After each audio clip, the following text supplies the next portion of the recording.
paz del Señor, que sobrepasa todo entendimiento, nos alcance el día de hoy. Esta música que pongo a fondo, por lo general no sale aquí en YouTube, por respetar el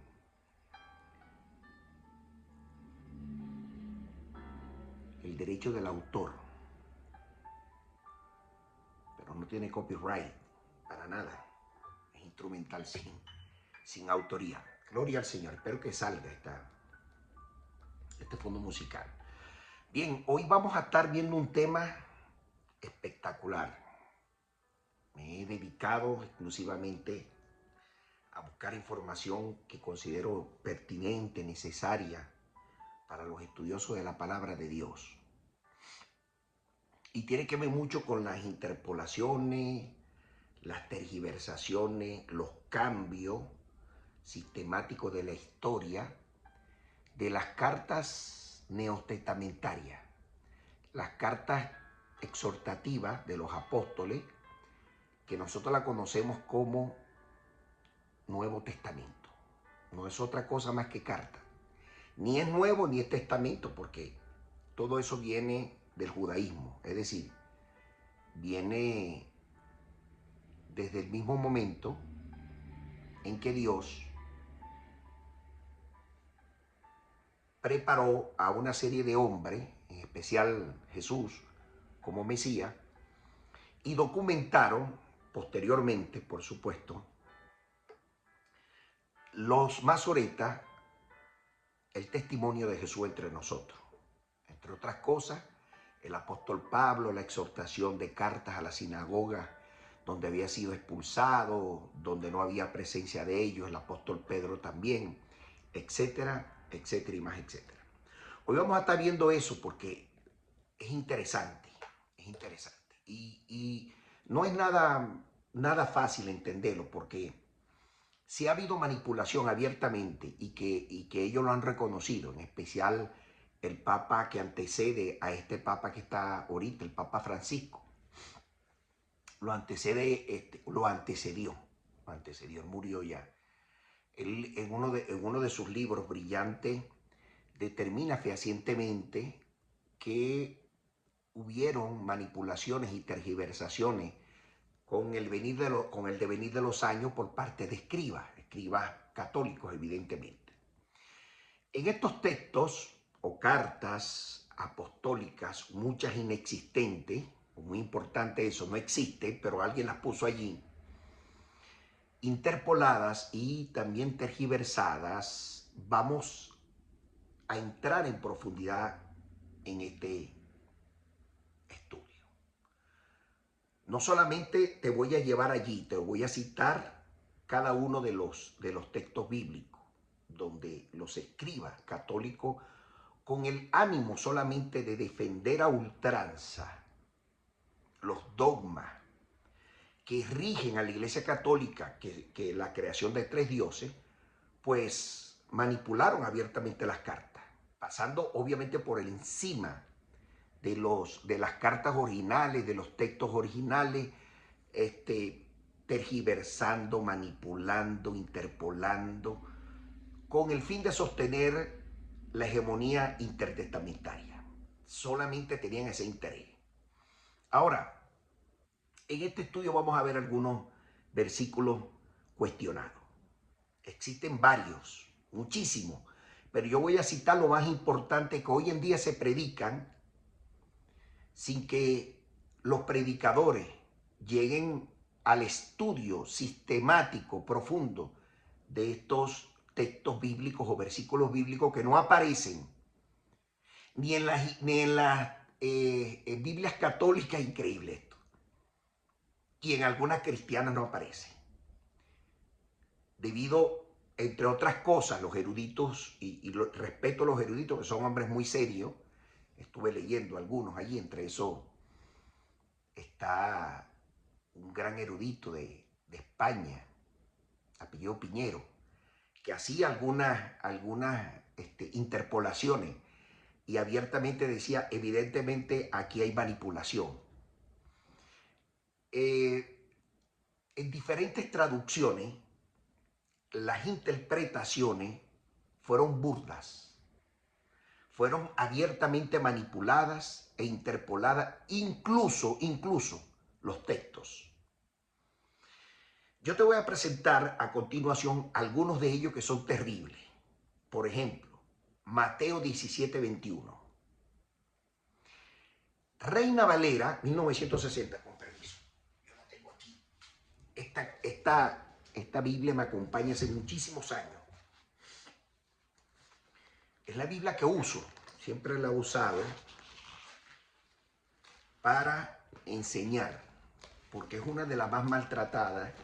Sin embargo, Dios tiene propósito, porque es la más vendida en los países de habla hispana. Fíjense cómo está. Está bien maltratadita, está bien usada.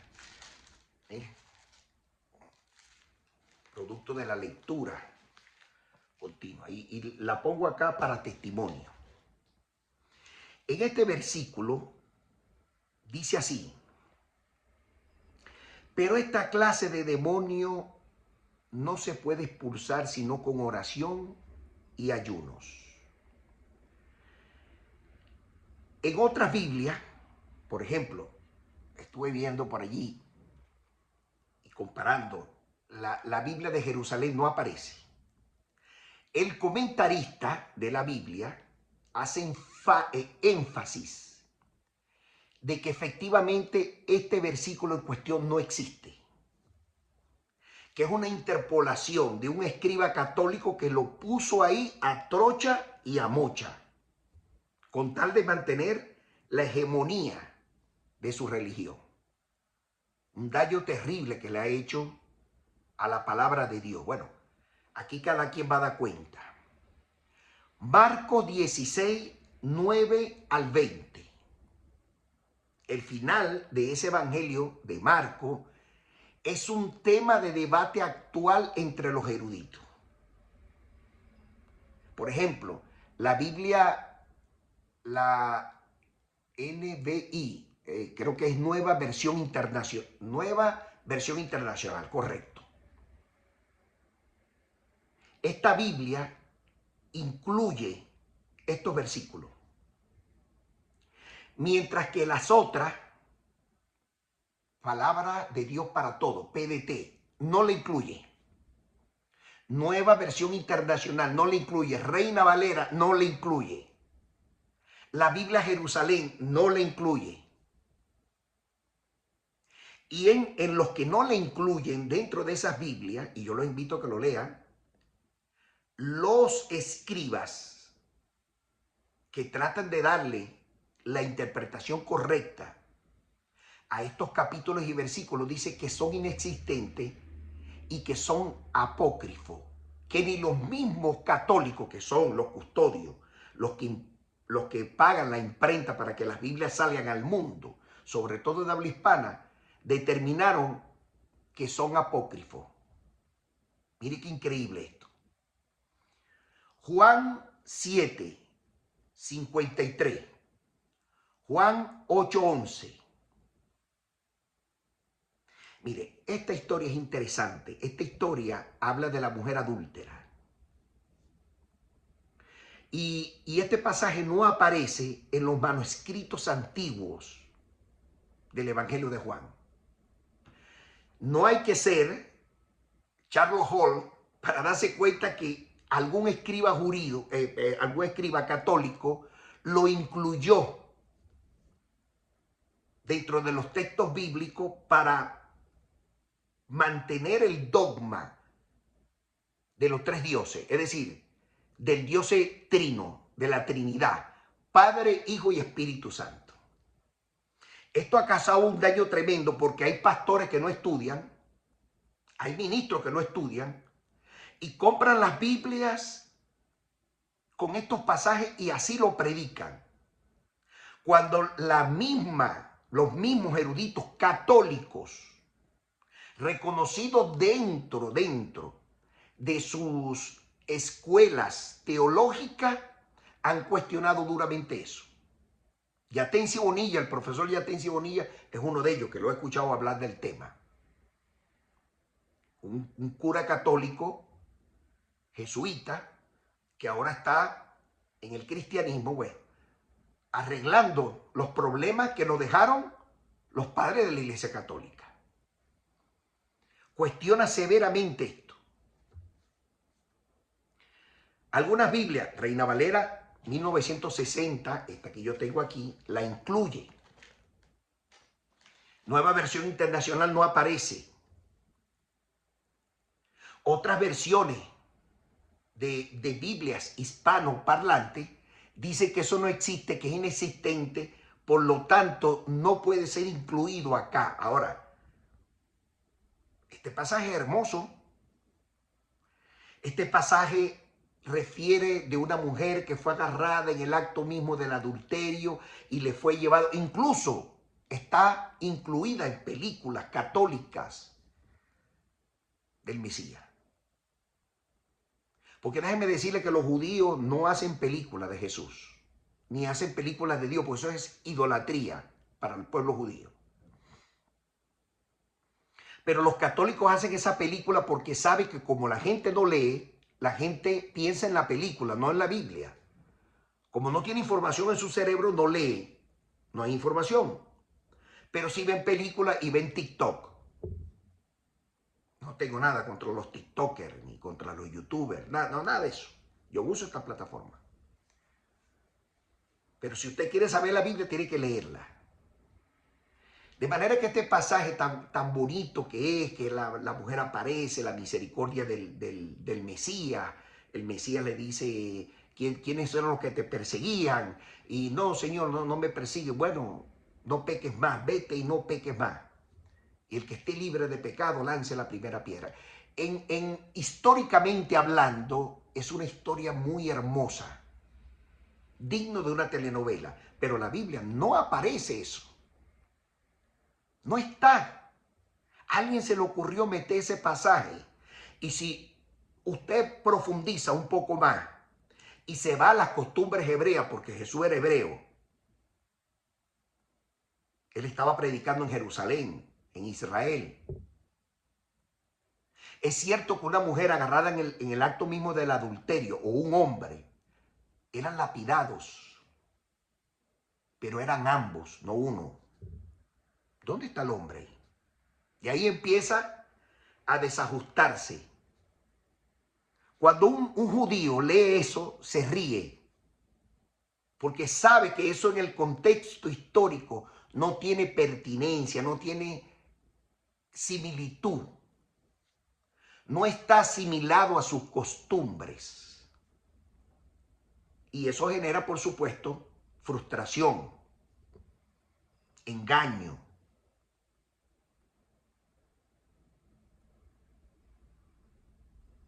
Entre otras cosas. En Juan capítulo 5, oiga esto, versos 7 y 8, que se conoce en el mundo erudito, en el mundo de los exégetas, en el mundo de los apologetas. Voy a explicar, apologeta es defensor de la fe. Los exégetas que le hacen exégesis a la Biblia, a los contextos históricos, a los versículos, etcétera, hacen comparaciones, hacen estudios profundos, como este humilde servidor que está aquí. Los escatólogos, como este humilde servidor que está aquí. Los teólogos, como este humilde servidor que está aquí. Los biblistas, como este humilde servidor que está aquí. Nos encanta estudiar la Biblia, pero este capítulo, primera de Juan, capítulo 5, versos 7 y 8, conocido como la coma juanina o coma juaninum ¿cómo es que se llama? En el lenguaje latín. La traducción es la coma de Juan. En ninguna Biblia aparece. Los católicos, nuestros hermanos católicos, la metieron ahí a trocha y a mocha para mantener la hegemonía de su dogma trinitario. Dogma trinitario que, por cierto, aguas abajo, en el evangelio los pastores los mantienen y la sostienen porque no estudian. Tremendo esto. No se ofenda conmigo. El Señor te ama y te ama profundamente. Pero cada vez que tú lees algo engañoso y predicas algo engañoso, estás engañando a los demás. Mire, este pasaje es una interpolación, pero mire, burda, que se agregó en un momento de la historia a un contexto original para mantener la hegemonía. Ese pasaje bíblico en Primera de Juan 5, en los versículos 7 y 8, dice así de la siguiente manera, escuchen. Porque son tres los que dan testimonio en el cielo: el Padre, el Verbo y el Espíritu Santo, la Trinidad. Y estos tres son uno. Y tres son los que dan testimonio en la tierra: el Espíritu, el agua y la sangre. Estos tres concuerdan en uno. Terrible. Mire, yo estuve viendo en esta investigación, bendito sea el Eterno, con permiso,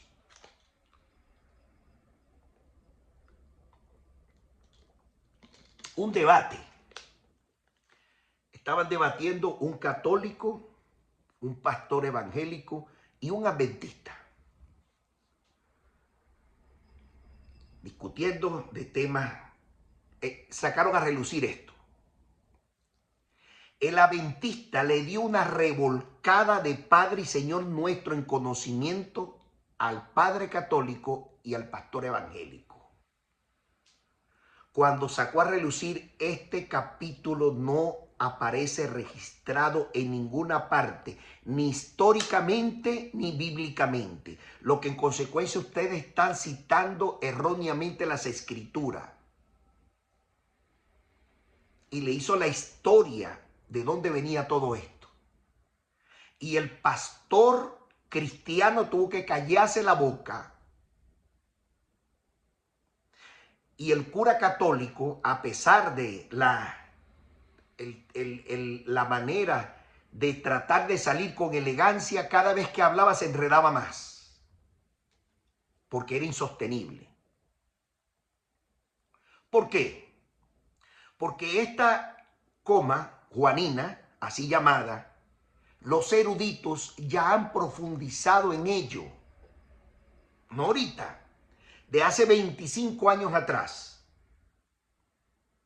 y llegaron a la conclusión que era una interpolación terrible que se le agregó al contexto original en su momento. Entre otras cosas, de los manuscritos antiguos, esta coma juanina no se encuentra en el Codex Sinaiticus, un documento antiquísimo encontrado, por supuesto, por la Iglesia Católica y lo guarda, pues. Incluso está exhibido en un museo en Francia, el Codex Sinaiticus. Y el Codex Vaticanus, que está en el Vaticano, allí no aparece. Claro, hay que entender, el Vaticano tiene un secreto, bueno, eso es un stop secret, ahí, esa es la CIA, el Vaticano es la CIA, ahí nadie puede entrar a hacer estudio de la palabra de Dios, que es de dominio público, porque todo lo de Dios, sus escrituras es de dominio público, no es de carácter privado, igual que las profecías. Pero el Vaticano se empeña en escondernos la información. ¿Qué esconden? Vaya usted a saber. Pero el que esconde algo es porque no quiere que se sepa. Entre otras cosas, los eruditos llegaron a decir que el lenguaje, el estilo del lenguaje, está totalmente fuera de lugar. Es decir, la coma juanina en el lenguaje presenta diferencias con relación al tema original. Hay doctrinas incluso allí que la coma juanina enseña abiertamente un dogma trinitario que han querido imponer por muchos años. Gracias a Dios por la tecnología. Gracias a Dios. Gracias a Dios. Y gracias a Dios que existe el Codex Sinaiticus y el Codex Vaticanus, que están allí, que tienen sus años, que hay, por supuesto, no tenemos más información. El problema es que no tenemos información. No tenemos rollos antiguos para hacer experticia y hacer comparaciones como lo tenemos hoy con los rollos del Qumran. Que los expertos podemos comparar los rollos del Qumran con la palabra, a ver si es veraz. Si alguien en el camino nos ha engañado, tenemos derecho legítimo por demás, por ser hijo de Dios. Y no hemos conseguido, oiga bien, en los rollos del Qumran ningún error. Al contrario, hemos conseguido valores agregados que no sabíamos. Por ejemplo, no sabíamos que Jesús venía formado de una escuela rabínica, una yeshiva que estaba en el Qumran, los esenios. Eso no lo sabíamos. Y que Juan el Bautista estuvo allí. Y que el historiador Flavio Josefo también formó parte de esa congregación en algún momento, y que Flavio Josefo también venía de la línea de los levitas. Lo sabemos hoy porque en la cueva 4 de los rollos del Qumran aparecieron esos manuscritos. Los manuscritos del profeta Abacú. Conocemos a Banus, que era Juan el Bautista, que lo refiere ahí, no lo dice tácitamente, pero los que leemos Biblia, los que comemos Biblia, relacionamos rápido los contextos históricos. Tremendo. La doctrina de Padre, Hijo y Espíritu Santo siempre han querido interpolarla. Pero cuando hay o existe por lo menos uno más antiguo, es lógico pensar que el más antiguo es el fidedigno. No tenemos muchos más, deberíamos de tenerlo. Posiblemente en el Vaticano existan. Y no quieren mostrarlo porque al mostrarlo evidentemente se les va a caer toda la mentira que han montado por años. Razón tiene la Biblia cuando dice en el Salmo 85, verso 11, que la verdad brotará debajo de la tierra y la justicia mirará desde los cielos. Con la presencia de los manuscritos antiguos, esta coma juanina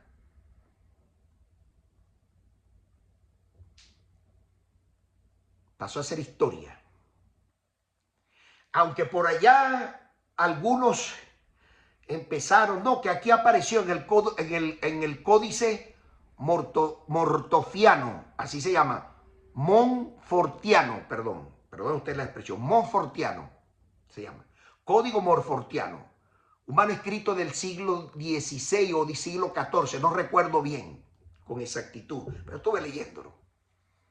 Pero no seguí leyéndolo porque es una basofia. ¿Por qué? Porque bueno, el escrito lo encontraron en Venecia, Italia. Oye, así cualquiera. Porque no lo consiguieron en Jerusalén, de donde viene la historia. No, lo conseguimos en unos huecos en Venecia, en Italia. Ya allí, y del siglo XIV o siglo XVI, no recuerdo, ya allí no tiene seriedad. Cae por su propio peso. Y otra de las razones por las cuales no seguí leyéndolo es porque está en griego, cuando debería estar en arameo o en hebreo. Primeramente en hebreo, evidentemente, como están los rollos del Qumran. Es decir, este código o códice montefurtiano carece de toda veracidad. Hay algunas citas ahí por ahí pratísticas desde la perspectiva histórica, que vienen de los padres de la Iglesia Católica. Cipriano de Cartago es uno de ellos, que critica duramente todo lo relacionado con la carta juanina, o la coma juanina, así llamada. La critica abiertamente y dice que es carente de todo. Mire, hermano, vea, estamos en tiempos donde el Señor está sacando a relucir todo para afuera. Todo, absolutamente todo. Ya es el tiempo, mire, estamos en inteligencia artificial, hermano. La tecnología nos ha llevado, razón tenía, bendito sea Dios, razón tenía aquel siervo que en plena destrucción, cuando Babilonia toma por asalto a Jerusalén, destruyen el templo de Salomón, Nabucodonosor, por voluntad de Dios. Sale de allí uno de los eruditos más grandes, Daniel. Y Daniel dice, en sus libros dice, que la ciencia iba a aumentar. Y la gente iba a estar corriendo de allá para acá, de acá para allá. Y la ciencia iba a aumentar. Hoy la tecnología ha aumentado terriblemente, que tenemos la robótica, la inteligencia artificial, que está reemplazando todos profesiones. Recientemente leí por allí, ayer, uno de los eruditos de la ciencia, de la tecnología artificial, que decía que los abogados en el futuro van a desaparecer. Los secretarios van a desaparecer. Y nombró muchas profesiones. Y me enfoqué en la de abogado porque yo soy abogado. Los pastores van a desaparecer. La tecnología va a ir poco a poco sacando del camino a muchas profesiones que hoy en día creímos en su importancia de hacerlo. Y a estas alturas del partido todavía hay gente analfabeta bíblica que no quieren leer. Amados, perdónenme que utilice estas palabras tan fuertes, pero no encuentro, lamentablemente, vaselina verbal. No encuentro. No se puede llamar a una persona que no lee, que no se instruye, analfabeta, aunque sepa leer y escribir, carente del conocimiento, que ni siquiera sabe lo de la coma juanina,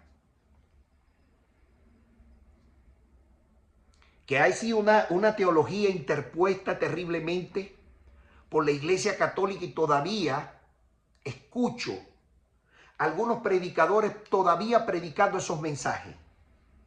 Es triste y es lamentable. Hoy, suficientes argumentos de autenticidad, de que efectivamente no corresponde, está interpolada muchos de estos versículos, que violan flagrantemente la buena fe de las personas que leen la Biblia, que buscan dentro de todo este componente de pensamiento, de teología, de tantas personas que dicen y hablan, la gente se interesa en estos temas porque busca hacerle experticia bíblica a los libros que estamos recibiendo, que son considerados falsos algunos, y que implica todo esto de forma detallada, bíblicamente hablando, un profundo, oiga bien, o una profunda desmotivación al lector.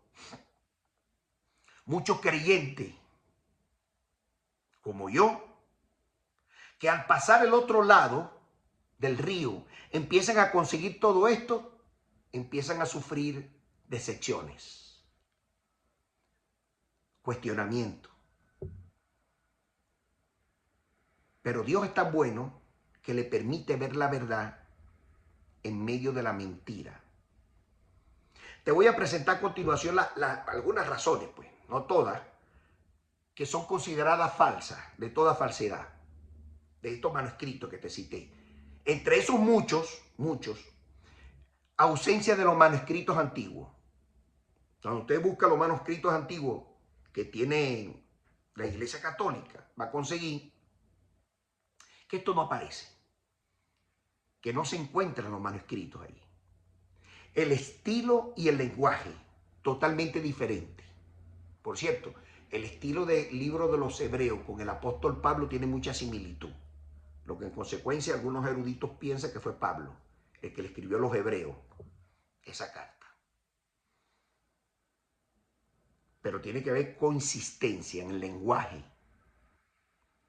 en las pronunciaciones, en la hermenéutica de la época.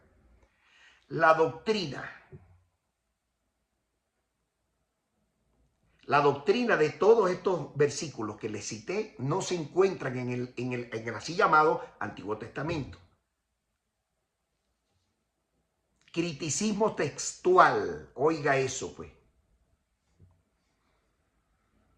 Cuando empezaron a analizar los textos, los eruditos comprendieron que todo era una manipulación de adiciones posteriores, después de los libros sagrados. Es decir, la Iglesia Católica siempre, y disculpen ustedes los católicos, ustedes son los custodios de esto, ustedes tienen doble responsabilidad. Empeñados en meter su doctrina trinitaria, engañando a la gente y la gente dejándose engañar. Pero existen hoy en día análisis lingüísticos, análisis corporales, análisis visuales, análisis del habla. La tecnología ha aumentado tremendamente. Análisis histórico-cultural, que tiene que estar en consistencia y en concordancia con la cultura. Por ejemplo, ay Dios mío, Señor, gracias Padre. El cuadro de Leonardo da Vinci, La Última Cena, un cuadro bellísimo. Yo lo tuve por ahí en algún momento. Usted ve ese cuadro, wow, eso es una maravilla. Pero resulta que si usted lo ve desde la perspectiva del análisis histórico y cultural, se viene abajo el cuadro. Primero que los panes que están puestos sobre la mesa son panes franceses, terrible. Panes hechos con levadura. Los judíos no comen pan con levadura. Y el pan es redondo. Es una torta. Como hacen los mexicanos. Pues. Los mexicanos con el que hacen los burritos. Bendito sea Dios con los mexicanos. Estoy orando por uno. Ahorita lo voy a llamar lo que termina aquí. Vladimir. Bendito sea Dios. Estamos orando por él. Amo ese varón. Bueno, seguimos aquí. Bendito sea el Eterno. El análisis histórico-cultural de ese cuadro se cae por su propio peso. Entre paréntesis, el Jesús que está allí y los apóstoles, todos están vestidos con atuendo romano. Jesús no era romano. Jesús era y es hebreo. La mesa, estoy hablando así así, pincelazo, le estoy dando unos pincelazos. La mesa, esa mesa no existía en el tiempo. En aquel tiempo la gente comía, ponían un mantel, ¿verdad? Una especie de ruana, ¿verdad? Lo ponían allí, ponían los platos y sobre el hombre derecho se acostaban. Se lavaban los pies y comían allí compartían la comida. Y la Santa Cena, entre comillas, que también los historiadores determinaron que le pertenece a la cultura hebrea, bendito sea el Eterno. Ay, Dios mío, esto se pone duro, que no es otra más que la Pascua. Tiene que estar allí la familia, la madre de Jesús, los hermanos de Jesús y hermanas, porque los tuvo. De su papá José, que tuvo un matrimonio anterior, según los eruditos, y había quedado viudo y se casó con María. Y el único hijo que tuvo con María fue Jesús, primogénito de María, porque la otra esposa de José murió. Entonces aquí empieza el Nuevo Testamento a temblar, porque los eruditos no van a dejar de investigar. Cada vez la ciencia forense se va ampliando y va aumentando su saber, y hay más hallazgos arqueológicos donde van a ser confrontados con la verdad. Y yo aplaudo a ese papa, al papa que antecedió al papa comunista, Francisco, comunista socialista, abiertamente, y él lo sabe. llama abiertamente al comunismo, le hace con la carta Fratelli Tutti la epístola. No, eso no es una epístola, la epístola es una demanda, hablando en el lenguaje que habla la Iglesia Católica, que es la lengua latín.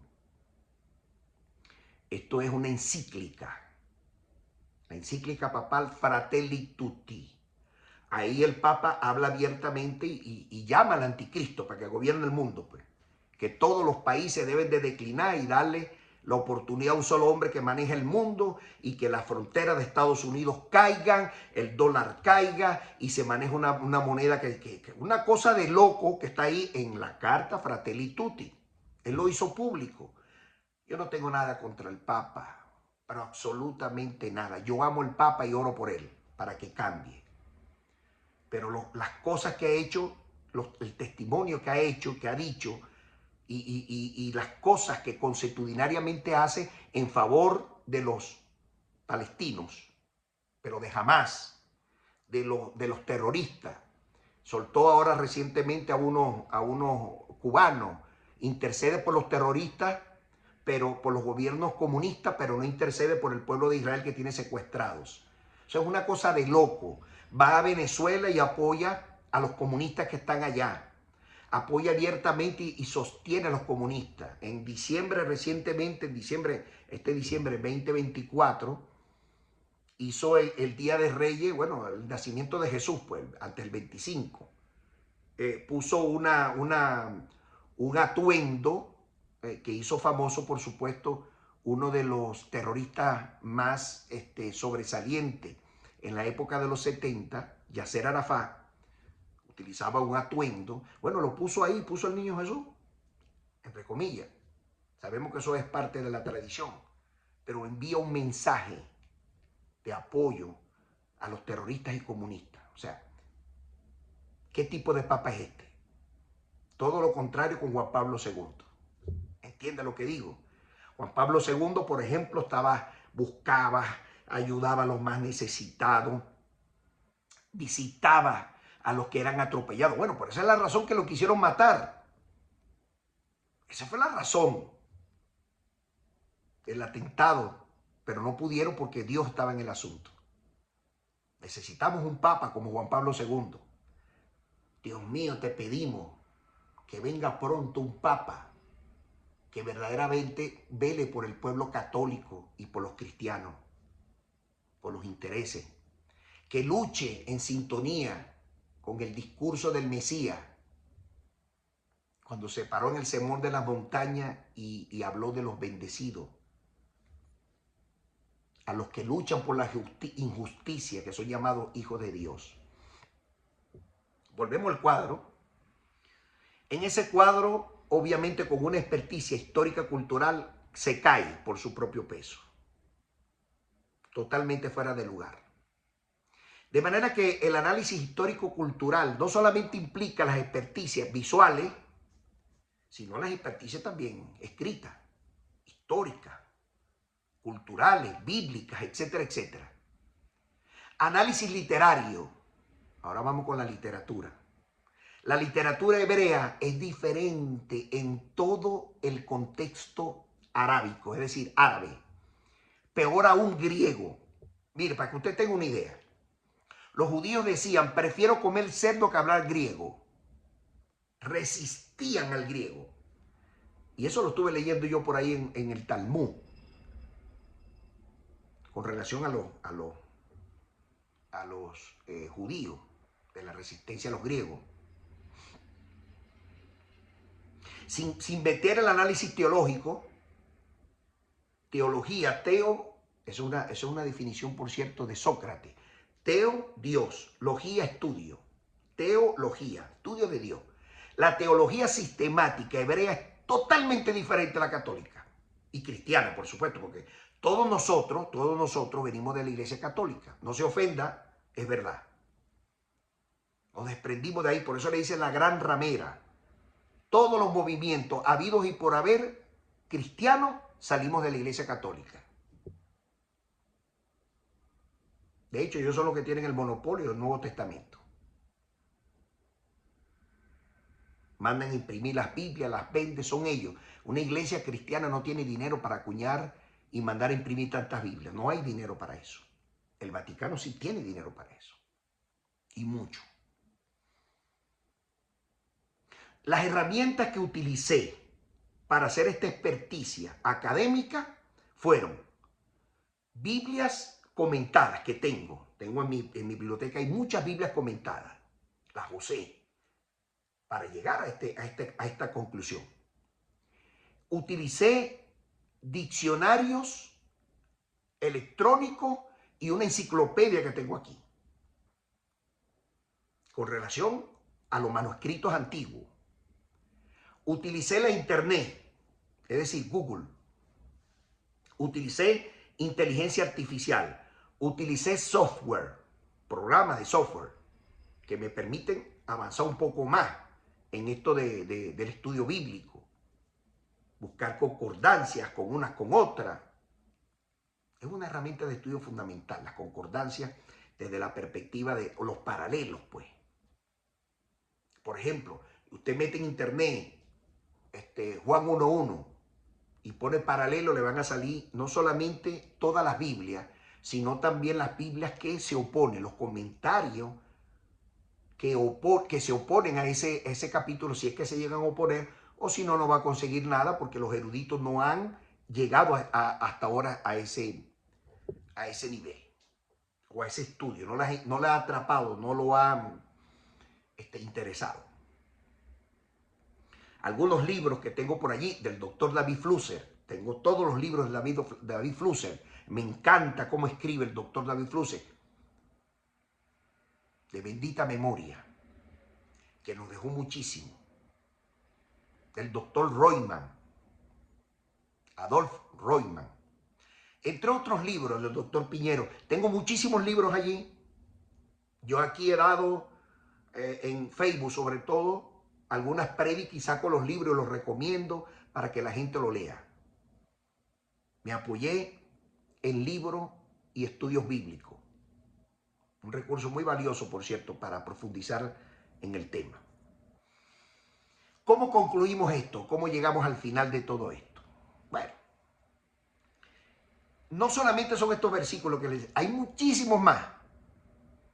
En su momento, obviamente, Dios me va a permitir dárselo. Lamentablemente, insisto, no tenemos los originales para confrontarlo, pero en algún momento van a salir los originales. Alguien va a conseguir por ahí algún hallazgo arqueológico de las cartas, porque las cartas los escribas escribían y las escondían.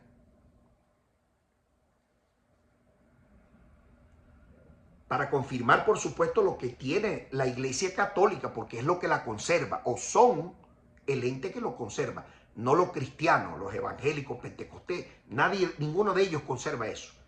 Menos los adventistas, menos los testigos de Jehová, nadie de eso, ninguno de esos conservan. Primero que es una pieza arqueológica que vale mucho dinero y cualquier, oiga bien, coleccionista paga cualquier cantidad de dinero. Hemos entendido que eso de Padre, Hijo y Espíritu Santo es una interpolación. Académicamente hablando, hermano, no tengo ningún interés sobre esto. Mi único interés es que la verdad fluya, a tenor de lo que dice Juan 8:32. Y conocerán la verdad y la verdad los hará libres.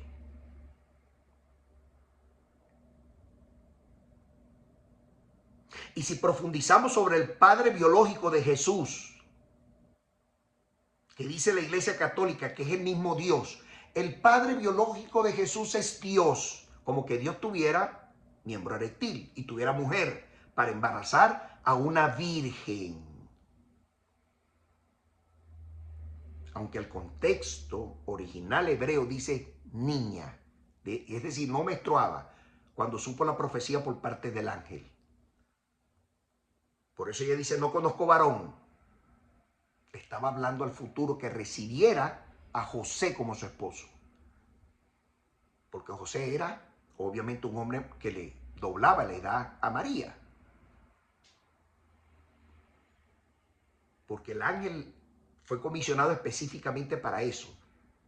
y a José, porque tenía temor de casarse con una niña, obviamente se casa con ella después que menstrua, pues esa era la costumbre de la época, evidentemente para tener hijos. Bendito sea el Eterno. Esta doctrina de la encarnación, que Dios es el Padre biológico de Jesús, está totalmente desmontada y desmentida por los masoretas. Es decir, por Mateo, por Lucas y por Juan. Mateo, Lucas y Juan afirman en la palabra que el padre biológico terrenal de Jesús es José. Entonces, ¿a quién le vamos a creer? ¿Al sistema dogmático de la Iglesia Católica, que ha interpolado muchos versículos de lo que yo le estoy hablando, o a los antiguos rollos o cartas antiguas que están en el poder de la Iglesia Católica? ¿A quién le creemos? No solamente dice Juan, Lucas y Mateo, afirmando categóricamente que el padre biológico de Jesús es José, de forma terrenal, inclusive llegan a decir allí, sino también que señala que es un carpintero que vive en Nazaret.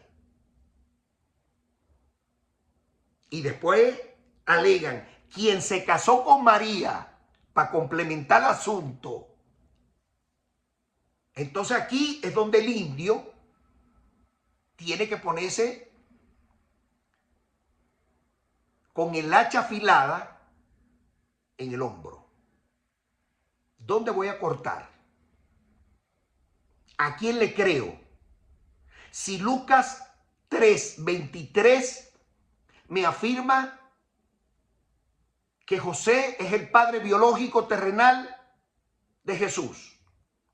Juan 1:45 también me lo enfatiza y me lo categoriza. Y si hay dudas, Juan 4:42 también lo afirma. Y Mateo 1:16 termina de confirmando todo lo que le estoy diciendo. Usted léalo. Yo no se lo voy a leer. Si usted está interesado, léalo. ¿A quién le creemos? ¿A Dios o le creemos a los escribas católicos? Quienes son los que imprimen las Biblias y las mandan al mundo. ¿A quién le vamos a creer? Mire, en estos tiempos tan difíciles, tiempos donde la verdad, la razón y la tecnología están yendo en un mismo sentido. En 5 minutos yo sé aquí lo que está pasando al otro lado del mundo, donde es de noche. En 5 minutos yo sé la información del país más lejano de la Tierra, porque la ciencia aumentó, como dijo Daniel. Ahora tenemos la facilidad de ver en YouTube, en las plataformas tecnológicas más avanzadas, una receta para los diabéticos. Para la gloria de Dios no lo soy. Pero a un diabético tú no le puedes dar azúcar en exceso, porque se va a morir. Y la persona que tiene problemas con la tensión, tú no le puedes dar mucha sal. Se te muere el paciente. Debe de haber un equilibrio. Aunque la sal y el azúcar se parecen, usted tiene que probarla. Porque si no, va a ser como yo. Una vez terminé yo preparando un pollo, me esmeré muchísimo, un pollo guisado, y confundí, porque los tarros o los potes o los reservorios, bueno, que en diferentes partes del mundo tienen diferentes connotaciones. O la locación donde estaba la sal y el azúcar son idénticos, cambias el sabor. Bueno, pues yo terminé echándole azúcar al pollo. cuando fui a probar aquello era terrible aquello. Era terrible. De manera que no podemos cambiar los sabores, tenemos que probar. Así también es la palabra de Dios. Usted tiene que estudiar para diferenciar la sal del azúcar, aunque se parezcan. Es necesario hacerlo. Y una persona que goce de buena salud, como usted y como yo, no puede ponerle al café sal, porque su sabor sería inapropiado. Usted le pone sal al huevo, usted le pone sal a la comida, al pollo, por ejemplo, se le pone sal, no se le pone azúcar. ¿Entiende lo que digo? Ahora, para el diabético no es recomendable un té verde con azúcar. No es recomendable. No se le puede echar azúcar al té verde. Se le puede echar azúcar al café si el hombre no es diabético. Pero poca azúcar. Para que cada uno de ellos tenga el sabor atinado y no te cambien el sabor con las cosas que han querido imponer a troche y a mocha. Yo estoy hablándole a los entendidos. Yo no puedo llegar a un restaurante, pedir la carta. Imaginemos que esta Biblia que está aquí, que tiene muchos años conmigo, Reina Valera Gómez, perdón, Reina Valera 1960, hay una Reina Valera Gómez del doctor Humberto Gómez que me la regaló. Llegar a abrir la carta en el restaurante y me gusta, wow, voy a pedir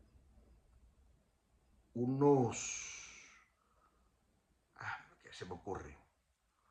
Un bistec Nueva York, que es lo que me encanta a mí, acompañado con ensaladas verdes, y bueno, agua fría, etc. Y lo pido con mucho esmero, le digo detalles al mesonero, quiero que esté al término medio, que la copa de vino que venga sea vino tinto para poder digerir la carne, etcétera, etcétera. Doy lujo y detalle. Y de repente el hombre se me aparece con camarones al ajillo. ¿Qué haría usted en su lugar o en mi lugar? Es evidente que usted va a reclamar, mire, yo no ordené eso. Yo no pedí eso. De manera que búsqueme mi plato, pues yo eso no lo voy a pagar. Así también es la palabra de Dios. Las iglesias, mis queridos hermanos, y la sinagoga son como los restaurantes. Si el pastor o el rabino que está al frente te está alimentando bien, quédate ahí. Porque la comida es buena.